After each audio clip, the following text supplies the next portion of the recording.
بسم الله الرحمن الرحیم. اما مرکب لفظی باشد تر رسیدلیو مریشه ما تاسو ته ویلیو زمون مصنف بده فصل کې یو تعریف د لفظ مستعمل دو اقسام ذکر کړی دي، مفرد او مرکب. بے تعریف د مفرد کړو تنها ک دلالت کند بر یک معنی او بے داغي درې اقسام سره د مثالونو ذکر کړو او بیم ویلو وربسي د مرکب تعریف کوي، داغي دوا اقسام ذکر کوي، به پکې د یو قسم یعنی د مرکب مفید تعریف کوي. دا خبره مصنف کړی وي. موږ د لفظم تعریف کړو ما يتلفظ به الانسان،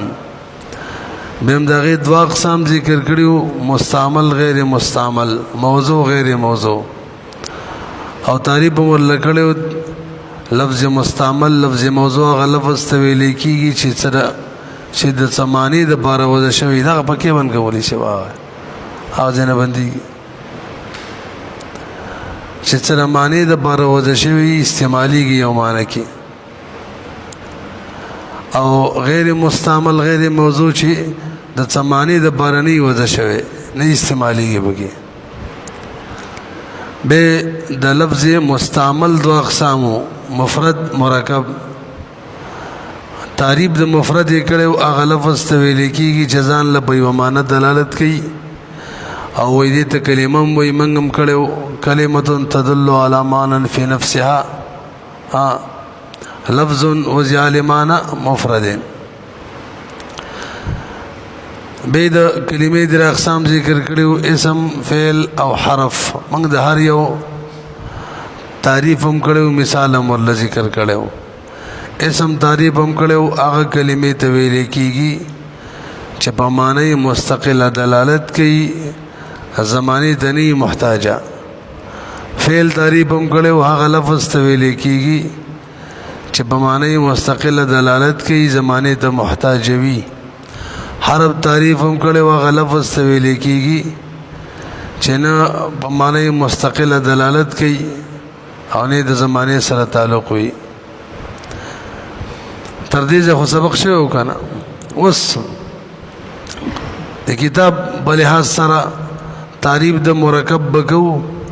به بدغه دوا اقسام بیان کو، به بد مرکب مفید تعریف کو، د فصل به ختم شي. نو مرکب رکب یرکب ترکیب نه ده، معنی یو ځای کول او اصطلاح کی دو کلمې یا درې کلمې یو ځای کول ته ویل کېږي مرکب یا زیتی. هغه لفظ ته ویل کېږي چې د دوو کلمو یا د دوو نه زیتو نه جوړ شوی. زده شوله خبره کنه. هغه لفظ ته ویل کېږي چې د دوو کلمو یا د دوو نه زیتو نه جوړ شوی. به دې عام طور موږ دوه اقسام بیانو، یو ته مرکب مفید وایو، یو ته مرکب غیر مفید. حکم او تاسو چې کو درې قسمه جوړیږي، یو مرکب مفید دی، یو مرکب غیر مفید دی، او یو نه مرکب مفید دی او نه مرکب غیر مفید دی. نرسبي مرکب مفید د دې خپل دوه اقسام دي، اسمیه او فعلیه را بشي دی ول فصل کې. به د غیر مفید درې اقسام دي ذکر کړی او دوه درې ور سره نور دي، او یو د څه دی چې د ټولو کې نه دی معلومیږي چې مستقل دی بیانوي کوي. بهرحال به اوري مرکب هغه لفظ ته ویل کېږي چې د دوو کلمو یا د دوو نه زیتو نه جوړ شوی. نو وی اما مرکب لفظی باشد که از دو کلمه، دا لفظ ته ویل کېږي چې د دوو کلمو یا بیشتر حاصل شده باشد یا زیتونه حاصل شوی وي. و مرکب بر دو گناست، مرکب بدو قسم معنی دی، مفید و غیر مفید. اوس د مرکب مفید تعریف کړی دی. مرکب مفید چاته وایي چې یو قائل دغه مرکب مفید یو کلام ذکر کی، کلام قائل دسی وایا چې قائل لفظ ذکر کی او د څوک مخاطب دی هغه ته د دې قائل د دې کلام نه یا طلب معلوم شي او یا خبر معلوم شي دې ته ویل کېږي مرکب مفید. مرکب مفید هغه لفظ ته ویل کېږي یو جز چې قائل دغه لفظ ذکر کی او چپ شي، دو جزء نو مخاطب ته د دې کلام نه یا خبر معلوم شي. بار رکشا وختي و خبر وته وشو، خبر وته وشي دسی وایا، او یا طلب الک وبراوړه او بغواړي. عام طور من آسان تعریف کې هغه لفظ ته ویل کېږي چې قائل باغې باندې جب شي مخاطب ته فائدہ تام ورسیږي. نو دلته چې کوم تعریف د کړه د دې کې دوه اقسام ته اشاره کړې ده. مخاطب ته خبر معلوم شي جمله خبریه، او یا ورته طلب معلوم شي دا جمله انشائیه ده. برحال په دې فصل کې د دوه ټکي پاتې یو د مرکب تعریف او دویم د هغه دوه اقسام ذکر کړي، باقي کې د یو تعریف هم کړی دی. نو ورته وګورئ مفید انس مفید هغه د کچون قائل برا سکوت کند چې کوم وین کې باغې باندې چپ شي نو سامع را خبری یا طلبی معلوم شد، سامع ته داغین خبر یا طلب معلوم شي. او وی ان را جمله گوین و کلامی نیز. د مرکب مفید ته د دوه اصطلاحات نور بیان کړي چې مرکب مفید ته جمله ویل کېږي او مرکب مفید ته کلام هم ویل کېږي. تاسو خبر پیږي کنه. برحال وسرت د جملې یا د کلام یا د مرکب مفید اقسام بیانې ور بسې فصل کې ذهن کې خبر راغلی کنه. نو ګورئ مرکب تعریف وشو کنه. بین مرکب دوا اقسام مفید غیر مفید ما ویل یو بلم جوړیږي چانه مرکب مفید دی او مرکب غیر مفید دی. سمانا نه د مرکب مفید په اقسامو کې دی او نه د مرکب غیر مفید په اقسامو کې نه معلومیږي چې د دوړو نه علاوه دی کنه. هغه دا چې یو اسم وي او یو حرف وي لکه من زیدن، حرف او اسم نه جوړي دا مرکب مفید نه دی کنه. چې د متعلق لحاظ پکې ونه ساتي چې من زیدن چا پورې متعلق شوی دی د متعلق لحاظ پکې ونه ساتي کنه. یو حرف دی من، یو زید اسم دی، دا مرکبی مفید هم نه دی مرکبی غیر مفید هم نه دی. نو که تاسو دسی وایي چې دا مرکب اصطلاحي نه دی نو ټیک ده، لغوي مرکب دی لکه دوه کلمو نه جوړ دی. پوه شولې به برحال راځي والله اوس به د عربی کې د عبارت وایو دغه ځای پورې.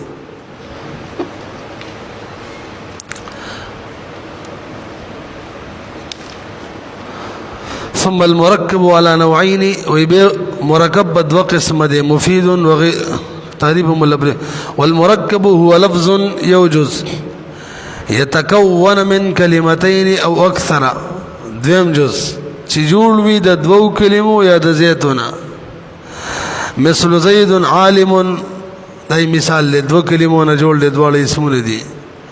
او ذهب بکر الى المدرسه دا د زیاتونه جوړ دي. یو فعل له ذهب، یو بکر فاعل له اسم، یو الى حرف جر دي دري، یو المدرسه کې دوه دي الف لام هم دي او مدرسه هم ده. د پنځو کلمو نه جوړ شو. خبر هل کلمه چې حرف فی کنه ما تاسو ته ویل چې مفید غیر مفید ته تقسیم به کې دانی حسابيږي. ثم المركب على نوعين، به مرکب بدونه او عماني دونه او ته تقسیم دي مفید غیر مفید. دا کوم صورت کې چې حرف پکې جز نه جوړي ها که حرف جز جوړ کې به دین علاوه دریم جوړيږي. المفید یو مفید ده هو ما دا هغه مرکب ده يحصل به چې حاصل شي به دې سره للسامع سامعتا خبر وته حاصل شي کله چې قائل چپ شي، او طلب یو ورته طلب حاصل شي. خبر وته په جمله خبریه کې او طلب وته په جمله فعل انشائیه کې بعد سکوت القائل علیه بستاغن چې قائل بدی سکوت وکي. مثل قرأ زید کتابا، زید خلق کتاب ولستلو کنه نو خبر ملاو شو مخاطب تا. ويقال له الجملة والكلام أيضا دا مرتوی لیکيږي مری سے پوهه شولې به بهرحال په دې فصل کې د لفظ مستعمل دو اقسام مفرد مرکب یو خبره دویم د مرکب مفرد درې اقسام د مفرد تعریف او داغي درې اقسام سره د مثالونو دوا به دریم نمبر د مرکب تعریف او څلورم نمبر د مرکب دوا اقسام او به پکې داول یو تعریف د مفید تعریف پس دې فصل کې کتاب ولا د څلور خبرې ذکر کړې اوس راځي دا بل هم ډېر آسان دی په دې دویم فصل کې ورپسې فصل کې اول راته د جملې خبریه چې موږ ورته کلام ویلو مرکب مفید مرته ویلو د دې راته دوا اقسام بیانې دا څه کنه انا مرکب مفید نه صحیح ده د مرکب مفید جملې او د کلام راته دوا اقسام بیانې یو ته خبریه ویل کیږي یو ته انشائیه دا د فصل لمخ کیو به چې کله د فصل ته ور داخل شو نو بیا راته د جملې خبریه دوا اقسام بیانې یو ته اسمیه ویل کیږي یو ته فعلیه خبر آسان ده انتهایی په دې فصل کې د جملې خبریه دوا اقسام یو ته اسمیه یو ته فعلیه او به ورپسې تعریفونه کې اخره کې یو اصطلاح ذکر کړي یو قاعده ذکر کړي به پیرا شوزا نو جمله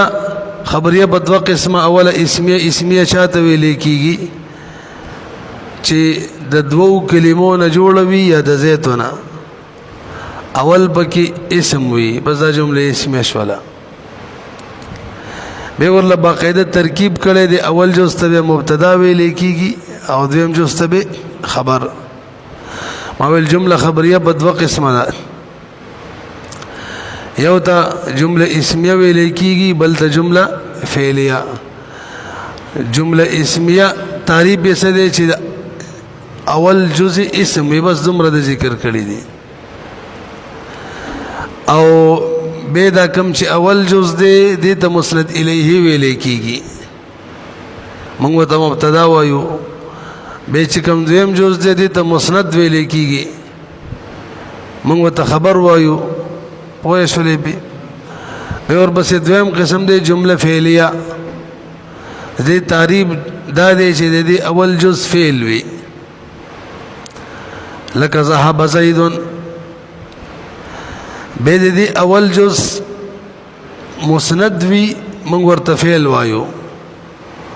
او دویم جزء مسند الیه موږ ورته فاعل وایو وای نه شولې به یو به وایو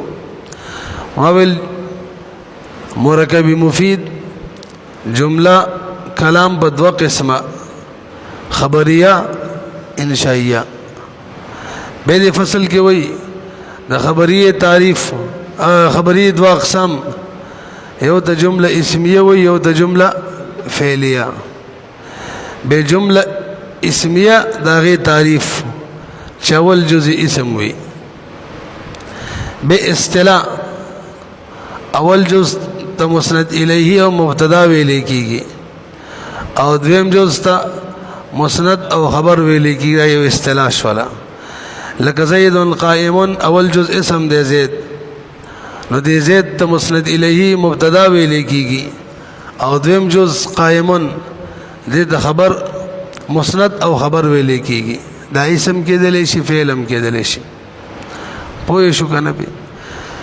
به دویم قسم د جمله فعلیه تاسو به دا بار بار وایي موږ چې کسان په کې دې سې کېدلی شي ولادت درجه ولې دویم جز ته دویم قسم جمله فعلیه ده په دې کې اول جز فعل وي دا تعریف شو اصطلاح دا چې د مسند ویل کیږي او دې ته فعل هم دی به دویم جز چې هغه فاعل له او دا اصطلاح د مسند الیه دی اصطلاح دا چې فاعل ورته ویل کیږي پوه شو به ورته وګورئ بدن پس جمله بر دو قسم است خبریه و انشائیه فصل بدن بویشا که جمله خبریه آنست چې جمله خبریه غره تعریف کوي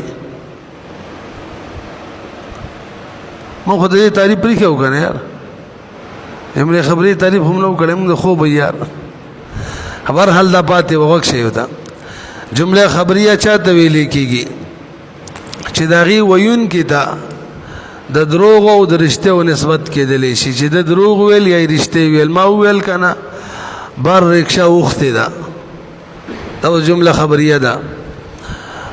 نو کتا سو بار لاړې وم کتل رکشا رښتیا وخته وخ بس زما دا خبره رښتیا ده تاسو ما ته ویل شي رښتیا دی ویل او که بارو وته رکشا نه وخته نو زما دی کلام ته د دروغ نسبت وشي ما ته به دروغجن ویلې شي ته دروغ ویلې دي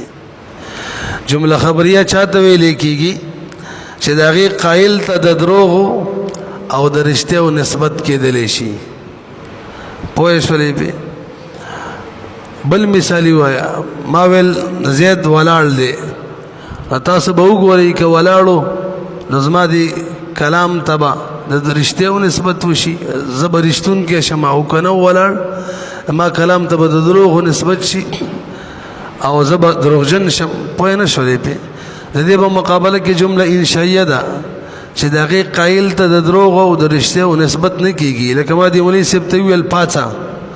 نه څوک ما ته دا نه وایي چې دروغ دي ویل یا د رښتیا ویل یا کښېنه داسې ده که نه ده برحال ګورئ ورته بدان پوه شه که جمله خبریه آنست چې جمله خبریه هغه ده که قایلش چې د هغې ویونکي ته د هغې ویونکي رب صدق و کذب فرشته او په دروغو باندې صفت توان کرد موصوف جوړېدلی شي صفت ورته کېدلی شي که قایلش را چې د هغې قایل ته بصدق و کذب د رښتیو او د دروغو صفت توان کرد صفت کېدلی شي په فارسي د کمانم لګا خو دې خو کوله مونږ یې څه کوو خالي مقصود صحیح وایو ورپسې قاسم د عربۍ هغه وایو وان بردون وسط به جمله خبریه په دوه قسمه ده اول اسمیه اول انک جزئی اولش اسم باشد اول هغه ده چې جزئی اول دغه اسم وي مونږ ویلي وان را جمله اسمیه ګوین هغه د جمله اسمیه ویل کېږي چون زیدن عالم ګورې زیدن اسم دی ولی اسم دی دې قصه به کوو ان شاء الله او دویم جزئی عالم دی معنی ولکړي یعنی زید داناست زید پوه دی عالم دی جزئی اولش مسند الیه است پدې کې جزئی اول مسند الیه دا زید وان را مبتدا ګوین اصطلاح دا چې موږ ورته مبتدا وایو وجزئی دوم مسند است پدې کې دویم جز مسند دی وان را خبر ګوین او اصطلاح دا چې خبر ورته ویل کېږي تاسو پوه شولئ نو تعریف د جمله خبریه یو به دوا اقسامو کې دا اول قسم تعریف سره د مثال وشو بلکې سره د اصطلاح څه مشکل خو نشته کنه دوم آن کې دویم قسم هغه دی که جزء اولش فعل باشد چې د دې اول جز فعل وي وان را جمله فعلیه ګوین هغه د جمله فعلیه ویل کېږي مثال ذکر کوي لکه ضرب زیدون معنی ولکړي د بزد زید وهل کړي وسراشی ترکیب ته جزء اولش مسند است جزء اول پکې مسند دی ضربا وان را فعل ګوین دی ته فعل ویل کېږي دا اصطلاح شو وجزء دوم مسند الیه دویم جز پکې مسند الیه دی وان را فاعل ګوین دا اصطلاح شو هغه ته فاعل ویل کېږي تاسو پوه شئ مولوی خجی ما تاسو ویل وس د یو اصطلاح بیان راته کوي او بیرته یو قاعده بیانوي اصطلاح دا ده چې مسند چی کنه نو دا حکم وي او مسند الیه چی کنه دا هغه څوک وي چې باندې چې حکم ولګي دا راته اصطلاح بیان وشوه مسند چاته وي حکم ته لکه زید عالم زید باندې حکم ولګي لکه زید چې دی عالم عالم دی دا عالمون حکم به ولګېدو نو دی حکم ته ویل کېږي مسند او بچا باندې حکم ولګېدو لزید نو بچا چې حکم ولګي هغه ته به ویل کېږي مسند الیه جمله فعلیه کې ضرب زید زید باندې حکم ولګېدل وهلي کړي دي نو دلته حکم څوک شو ضربه دی که نه نو دا به مسند شي او په چا دا حکم ولګېدلو په زید نو زید به مسند الیه شي بیا واورئ اصطلاح دا ده چې مسند دا حکم وي بس څوک چې حکم و موږ به وایو دا مسند دی او چا باندې چې حکم لګي نو موږ به وایو دا مسند الیه ده نو په جمله اسمیه کې دویم جز دا حکم او مسند وي او اول جز دا مسند الیه وي او په جمله فعلیه کې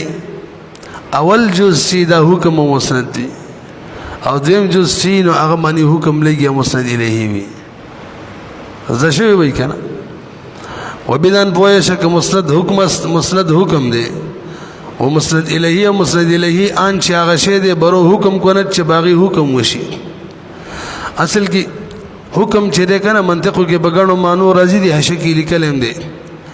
حکم محکوم به تم ویل کیږي موږ عام طور نحوه کې دی مسند ته محکم به وایو ښا د چا په وجه چې په بل شي حکم لګي عالمون په وجه حکم ولګېدل په زید باندې او دویم د محکوم علیه یعنی د مسند الیه او د مسند منس کې چې کوم ربط دی زید قائم زید چې دی قائم زید یا د بل کس نه دی دوه منس کې ربط لکه دا چې دی چې پښتو کې موږ وایو زید چې دی قائم ولاړ دی د نسبت رابطی تم حکم ویل کیږي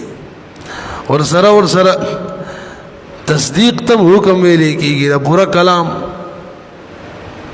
او څلورم قضیه تم ویل کیږي خودلته د حکم نه ولا معنی مراد د محکوم به مونږ چې وته خبر یا فعل وایو رسې به خجی اوس را قاعده بیانې قاعده دا ده چې اسم مسند الیه هم واقع کیږي او مسند او فعل صرف مسند واقع کیږي او حرف نه مسند واقع کیږي نه مسند الیه اسم مسند الیه واقع کیږي مسندم فعل مسند واقع کیږي مسند الیه نه حرف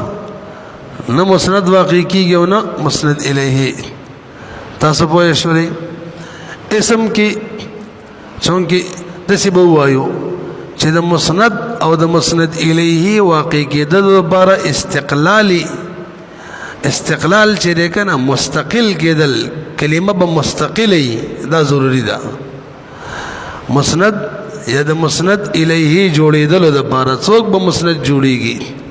کما کلمه به مسند جوړیږي کما کلمه به مسند الیه جوړیږي د دې لپاره استقلال ضروری ده معنا دا کلمه به مستقله څه معنا یعنی دا کلمه به په معنا ورکولو کې شته نه محتاجه نو کوم کلمه چې داسي چې هغه په معنا ورکولو کې شته نه محتاجه معنا مستقله نو دا مسند او مسند الیه جوړېدل شي رسې به اسم او فعل به مسند الیه چې جوړیږي کنه خاص مسند الیه غیر بار یو بل قیدم دی آسان معنی به چې پوي شو به چې هغه په زمانه ته نه محتاجه نو مسند الیه د جوړېدل د بار څوک مسند الیه کې دی شي د دې د بار وسو قید شو دوا یو مستقله وي دویم زمانه ته نه محتاجه او مسند د بار وس دومره کافی ده چې مستقلی وسره شي اسم مستقله معنی دلالتم کوي کنه معنی ورکولو کې مستقلی او فعلم دغه شان دی نو مسند واړه واقع کېدل شي به اسم کې احتیاج د زمانه هم نشته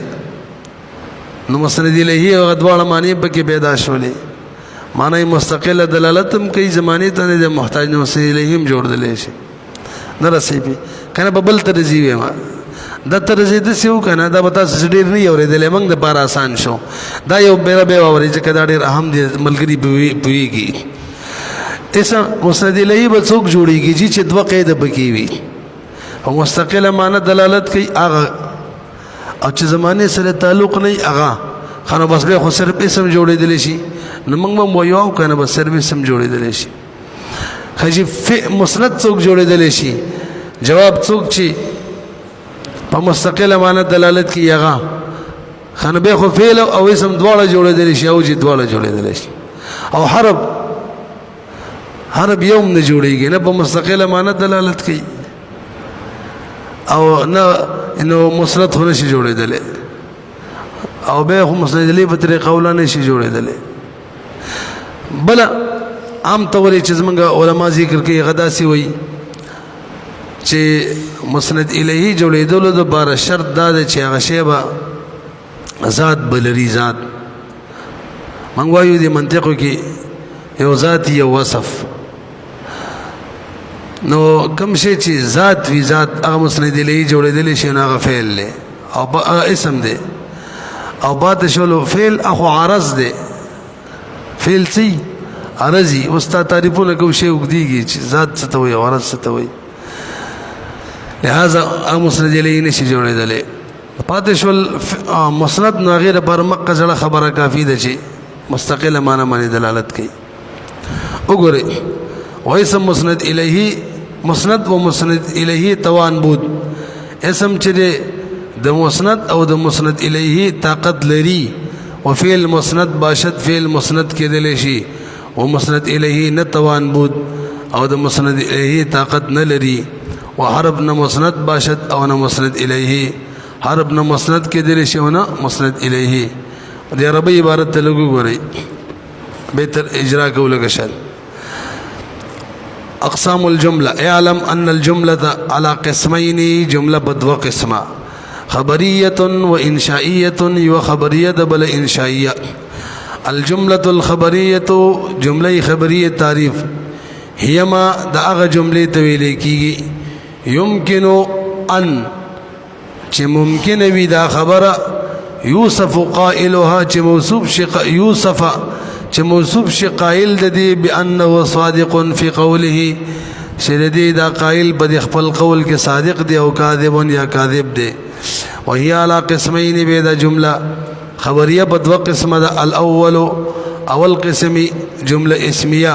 اي يكون الجزء الاول منها اسما چې جزء اول د دې جملې نه اسم وي وتسمى جمله اسميه دې جمله اسميه ویل کېږي مثل زید عالم اول جزء زید دا اسم دی خجي استلاره بیانې فالجزء الاول منه مسند الیه جزء اول بدیک مسند الیه دا ويقال له المبتدا ودیت مبتدا ویل کېږي والجزء الثاني مسند دیم جزء بک مسند دی ويقال له الخبر خبر متویل کېږي الثاني دویم أن يكون الجزء الأول منها فعلا شي وي بجزء أول دي جملين فعل وتسمى جملة فعلية دي جملة فعلية ويليكي مثل ضرب زيد ورقي سخو شوي كان صرف ترجمة دي كباتي فالجزء استلاء فالجزء الأول منه مسند جزء أول دينا مسند في أو بل استلاداد ويقال له الفعل فعل ورتويليكي والجزء الثاني مسند إليه دیم جز مسند الیه وی ويقال له الفاعل دیتا فاعل ویلکیږي علم استلارات بیانی عمومی ان المسند ما يحكم به مسند هغه شی دی چې حکم داغي په سبب سره لګي والمسند الیه هو ما هغه شی دی يحكم عليه چې پاغي حکم لګي وصفه فالاسم يكون مسندا ومسندا الیه اسم چې مسندم کېدلی شي مسند الیهم کېدلی شي او مولوی صاحب د یو خبر ور سره واوري د کلام چې کلام د دوه اسمونو نه جوړېدلی شي ځکه کلام کې مسند او مسند الیه پکاري او اسم دواړه کېدلی شي او کله لري راتاویږي کلام کې شرط کلام کې ضروری دی اسناد صاحب د هدایت النحوی تعریف کړي د نسبت احد الکلمتین چې باغی کې نسبت د یو کلمې بلې کلمې ته وشي بحيث تفيد المخاطب فائده تامه دا سه نسبت وشي نسبة إحدى الكلمتين إلى الأخرى بحيث تفيد المخاطب فائدة تامة يصح السكوت عليها. دا اسناد تعریف دے په داسې طریقې دی یو کلمې بلې ته نسبت وشي چې فائدہ تامه مخاطب ته ملاو شي او باغی سکوت هم صحیح شي. دا اسناد تعریف دی. ونه واوره کلام جمله خبریه او جمله دا څوک جوړېدلی شي؟ موږ ویل کلام به هله جوړېږي چې اسناد پکې وي. یو اسناد د پاره شرط مسند او مسند الیه د دوا. اسم مسند واقع کیږي، مسند الیه واقع کیږي. نو اسم چې ده کنه دوه اسمونه چې دي دینه کلام جوړېدلی شي. یو صورت. دویم اسم او فعل دینه هم کلام جوړېدلی شي. ځکه کلام د پاره اسناد ضروری ده، اسناد د پاره مسند او مسند الیه ضروری ده.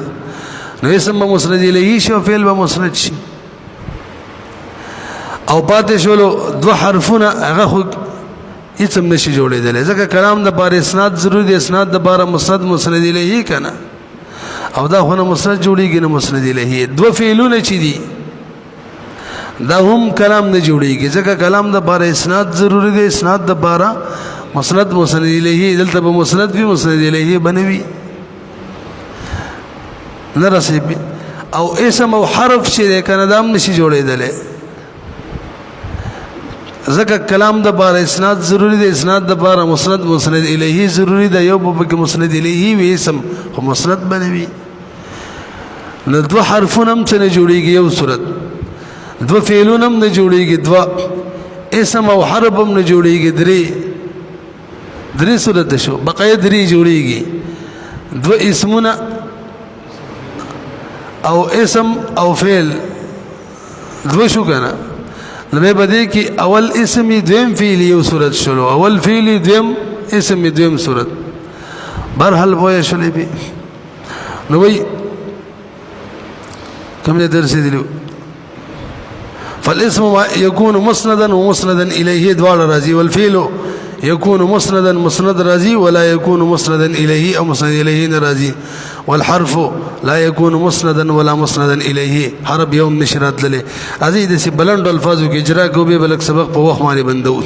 اقا شروط لال شي شروط لله کی لفظ د الله روالي سره لفظ د الله بيدا لفظ د لفظ ولي ما تلفظ به الانسان د خجي به لفظ مستعمل او غیر مستعمل. جدا مستعمل د حزمن په هر لفظ من د هر یو کس په کلام کې ټیم په ټیم موجوديږي. یو خاص معنی او ذات د باره وضع شوی دا کنه لفظم شو مستعملم شو دا خو به بدو قسم مفرد مرکب دا به کې څوک دی دا مفرد دی کنه ولی ځان له یو معنی دلالت کوي. لفظ وزیال معنی مفردین دی خجیبه خو مفرد بدري قسم معنی دی اسم فعل حرف دا به کې څوک دی جدا به کې اسم دی ولی اسم دی صرف تعریف به کو خاصیات ملانی دی ویلی به اجرا کې بس هم بیانو. اسم زکه دی چې کلمم دا ټیک شو تدل على معنى في نفسها بخبل معنی دلالتم کې ادم سي شو زمانه ته محتاج هم نه دي تر دې پورې قانون ختم مشوره دي قصه دغه شان الحمدلله. الحمد هم مخکې ویلي وکنه وصل الله سره مرګري کوي. الحمدلله دا جی لفظ دی ولی ما تلفظ بالانسان دی او به بلفظ بدوا اقسامو کې دا مستعمل او موضوع دی ځکه استعمال دی معنی خاص یو معنی د بار وځ شوی دی معنی دا کنه چې ټول حمدونه الله لره دی معنی ور کوي. خجیدا لفظم شو مستعملم شو خو به دا غي دوا اقسام دي دا پکې کم یو دی دا پکې مرکب دی ولی ځکه مرکب تعریف هم کړو چې د دوو کلمو یا د دوو نزیتونه جوړ وي. دا د دوو نزیتونه جوړ دی یو لام دی یو حمد دی یو لام دی بلفظ الله دی او کشری هغه معتبري کلمې والی به د دوو نه جوړ دی دوه اسمونه دي. خجینه به هم مرکب چې په دوه قسم دی مفید غیر مفید دا پکې کم یو دی دا مفید دی کنه. مفید څه تعریف او چې قائل باغې منی چپ شینو سمیت تا فائدہ تام ورسی کې دي کې رسی کنه چې ټول حمدونه الله لردي بس خبر ورسېدلو مخاطب ته خبر یا طلب معلوم شیل ته خبر معلوم شو کنه به خو خبریه په دوه قسم او اسمیه فعلیه دا پکې کم یو دی ویجی دا پکې اسمیه ده ول اول جزء اسم ده کنه نغیته مبتدا ویلی کی دین جزء خبر ده او مسند دي د خبر ویلې کیږي نو به دي جملې ته څه ویلې کیږي جمله اسمیه خبریه پوه شولې پی ان شاء الله به وخت باندې ختمه وکړه